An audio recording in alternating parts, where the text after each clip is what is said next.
Hey everybody, I'm Yvonne Williams with Back to Earth Creations, and in this tutorial I want to show y'all how I like to make just stamped polymer clay cabochons. Now this has not been baked or domed with resin yet, but if y'all check out my Instagram or Facebook or anything like that, there'll be pictures of some different pendants that I've made that are complete. But you can take this and incorporate it in a bunch of different ways. But we're going to be using, this is Primo Sculpey. You could use any brand that you like, though I do recommend either Primo Sculpey, Kato, or Fimo, because especially whenever we're doing a thinner piece like this, this is on the thickest setting of my Makin's pasta machine, and you could use a double thickness of clay and put like a thin, like a tiny Pandora has a really nice UV resin that just coats it because you don't want the ink to buff off over time. But since I'm going to be using a doming resin, a two-part like mixing epoxy, I can just leave it thin, but those high quality clays are much stronger than like just Sculpey, like the Sculpey 3. Okay, so I am using Stampabilities, bless you puppy, brand pigment. Feel free to experiment with some different kinds. This is just one that I know holds true to its color even through baking. And then I am using Inkadinkadoo cling stamps, and this one is the Caribbean Seas. And I actually just store them in their little envelopes. That way I can keep knowing, which one I'm using. Because I wish, like, this is a stamp that I use in a lot of my projects that I did not save the envelope to. And I wish that I had, because I absolutely love that stamp. And so we will be using this. And, of course, I lost the little acrylic presser that I was using. Here it is.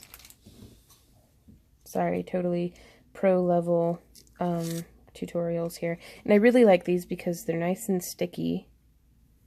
So they just cling right to the acrylic square. I guess that's the side that I usually use. Just want to flip it over. And also, another reason why I really recommend this ink is I have been using these same ink pads for probably about 4 years, and they're still very saturated with pigment. Like, they haven't dried out. I've just been storing them with the lids on tightly in a drawer away from UV exposure. And so I'm loading up the stamp.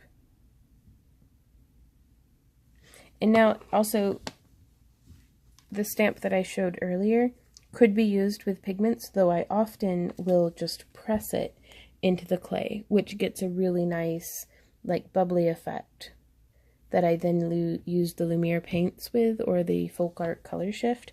But this one, just the way that the design is, and the way that the stamp is, it doesn't really imprint into the clay as deeply as what I would like. So it's perfect for just taking and applying. Also, I have it sitting on a piece of freezer paper, the waxy side up. So I'm just going to take this and positioning it. And I'm pressing as though I were making an imprint, but I just want to make sure that there's a really nice, solid color contact. Peel it right off. It can take a little bit of practice before you get the hang of it every single time, but the nice thing about this is any residual ink that's on there, like if I had done this and it was a complete disaster, I can just roll the clay up, put it, fold and roll, mix it back up, put it through the pasta machine, and try again. But all that detail transferred through so nicely, and it's so vibrant, and it has that nice kind of metallic silvery tone to it. I do make sure to reload my stamp every time. That wouldn't necessarily be a requirement maybe, you know, but I would rather not risk doing a partial imprint because I wasn't fully loaded with ink, like, if that makes sense. And I never really considered myself like a scrapbook or anything, but I'm really building up a little arsenal of different stamps and inks and things that I guess are used for scrapbooking. So it just goes to show that so much of this stuff overlaps with itself. And now we can decide from here. I think I want to do a little imprint right there. There we go. And if you imprint too far, it can leave a little bit of, see how it left like a little edge like that? And something that we can do is actually come through and just kind of buff that out. Texture it out a little bit. And make it look like it was supposed to be something. Or we could have just left it alone and sanded it off very carefully after baking. Now the main thing too is you do want to be real careful because right now this ink will smudge. Like just a test over here. See how it smudged and smeared? So you do want to be careful. Boop, boop, boop, loading up my stamp. Now I'm going to bring this side in like this. I'm afraid I might have slid a little on the contact on this one, but we will see. Nope, still looks good. And see, it's not as firm and perfect of a connection as what I would have liked, but it kind of adds to the natural variation of it anyhow. So from here, I do these in batches, so I would stamp it and then let it sit and dry for anywhere from like 30 minutes to a full hour. But then we would come through with our little cookie cutters, or clay cutters, and I let it dry first, again, that way there's very little risk of smearing or smudging, but I am going to go ahead and just cut some this time.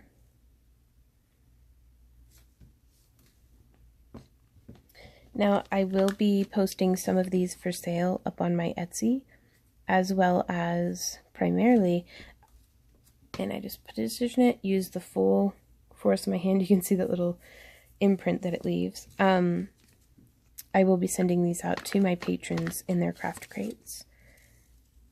And that way, if you don't have the stamp, or you just don't much care for working with polymer clay, but you want to wire wrap or set these in chainmail, you can.